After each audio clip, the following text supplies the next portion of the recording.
Hi guys, it's Christina with Heart Acres Homestead in the Geocache family, and I thought I would just sit down here and tackle a project while my kids are finishing up their homeschool and they don't need me right now. We are getting ready to go to our co-op day tomorrow where I teach art classes all day and then my kids take other classes from other parents that are there. And so I just needed to kind of take a break from the school space and go back to my homestead space. And so I wanted to finish my seed sorting. My table has been filled with seeds for weeks now that were drying, and I'm finally getting it cleared off. These are my morning glory seeds. Those are my nasturtium seeds in the corners, but then I also grabbed some acorns. I've got noodle beans. Some are dry, some aren't, but I'm going to go through those. This is my harvest of potatoes this year.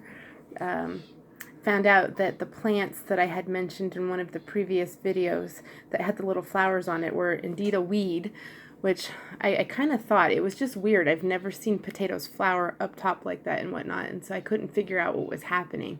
And it was just a couple little weeds that had taken over the tops of them. And my potatoes were underneath, and so they stayed kind of small. I had them in a pot. Next year I think I'm going to get them into a softer medium. They stayed tiny, but a half of a black container, I guess, is not horrible. I'm just going to save them, and I'm going to use them to be seed potatoes for next year. So I just found this little wire chicken at the thrift store that holds eggs, and I'm very, very excited about that. So anyway, I peeled out the rest of my dwarf teddy bear sunflower seeds there, and then I did the big ones. These are the beans that I let to dry outside on the plants, and then I brought them in and let them finish drying out, and I put them here. I learned that you definitely have to wait for them to fully dry before you try and open the pods. Like, if the pods are not just popping open, they're not ready. And so a lot of the ones, bless you, a lot of the ones that I had already opened ended up drying kind of weird. And so out of all of them I harvested, these were the only ones that were still good. So anyway, that's my first attempt at dry beans. And I have enough to do seeds next time. So right now I'm working on the ground cherries, and so they look like this, and they have the little papery husks on them, and then when you open them up, it's got the ground cherry inside, and some of them have dried already, and some of them have molded, and then the rest of them are still over here, and they're still ripe.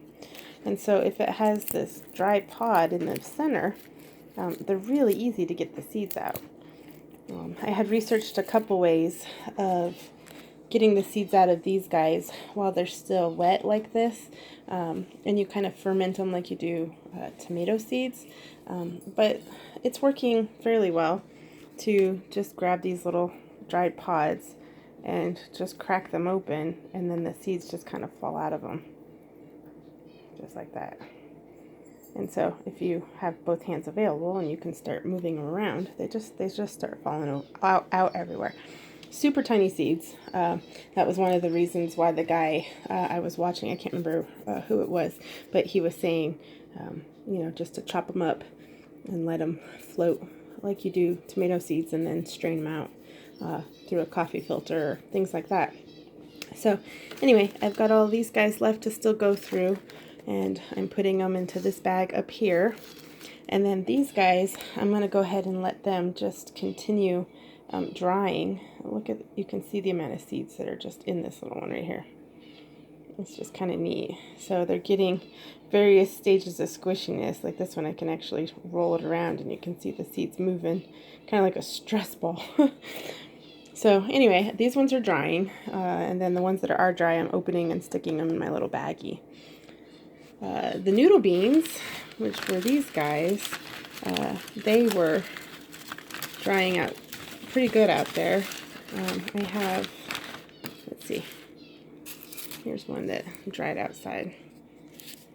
And these guys they did fairly good considering my brown duck kept eating them. but they're just these little brown seeds. So I'll have enough that I should do a decent enough planting of these next time. I think I've got basically what came in my seed packet, maybe a little bit more when I originally bought it. So that makes me happy. I don't have to worry about going out and buying more. My plants are still trying to produce out there, but I've given up trying to give them any kind of TLC right now, just because I just bit off too much and I'm just tired. And so I'm just going to kind of let it end this year, and then we will tackle it next year, set things up better and whatnot. So anyway, I definitely got quite a few of them in there, so that makes me really happy. So I'm making a mess in the house, getting all the seeds out, but then I can vacuum and get it all cleaned up and then go back to prepping for class tomorrow. And it's a full day of teaching, so I've got a basic drawing class I teach right now, and then I've got a wood burning class, and then I've got a color mixed media class, and those ones are all from 6th grade up to adult age, should adults want to take it. And then I've got 2 younger classes, kindergarten through 5th grade, that are the perler beads and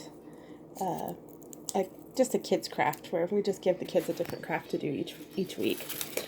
And so this week we are going to make dinosaur casts out of these neat little plastic vinyl heads that I have, and they're going to press it into clay, and then we're going to pour plaster on them, and then while they are setting up, the kids will make dinosaurs out of pipe cleaners and pony beads, and then they can peel their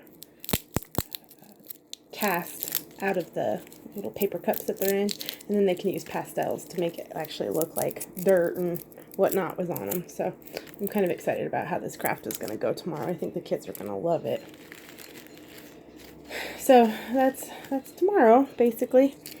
So having a rough day, body hurts, just no energy.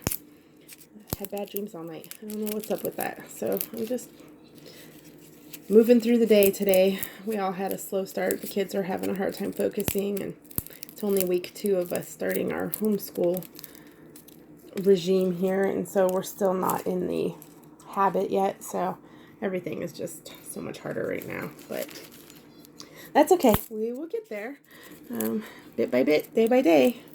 That's all we can do is our best, and so we will go for as long as we can today, and then relax tonight, and get up early to tackle our day tomorrow. So anyway, I just wanted to show you guys how tiny these ground cherry seeds are. This was just kind of neat. I loved being able to look inside here as they're starting to dry, and you can actually see the amount of seeds in there. Some of these guys are really small, and so I don't know if they're viable seeds or not. This is my first year growing a ground cherry, and it just started dying. I don't know what happened to my pumpkin, my ground cherry, and a couple of my beans that were all up in that one area just all started dying at the same time, and I don't know why. So I went out and harvested what I could, and we'll see if next year is better. I just happened to find this plant kind of late in the season, and where I planted her wasn't getting enough sun, and then I moved her, and where I moved her to I think was getting too much sun, and so I think that's why she was just struggling. Either that, or they just don't have a very long growing cycle. I don't know. I've never grown them before, so we'll see. But anyway, I just wanted to show you these teeny tiny little seeds and how cute they were. And just say hi, and I hope you guys have a wonderful day. We are working on having a wonderful evening, and be blessed. Grow as you go, and we'll talk to you later. Bye.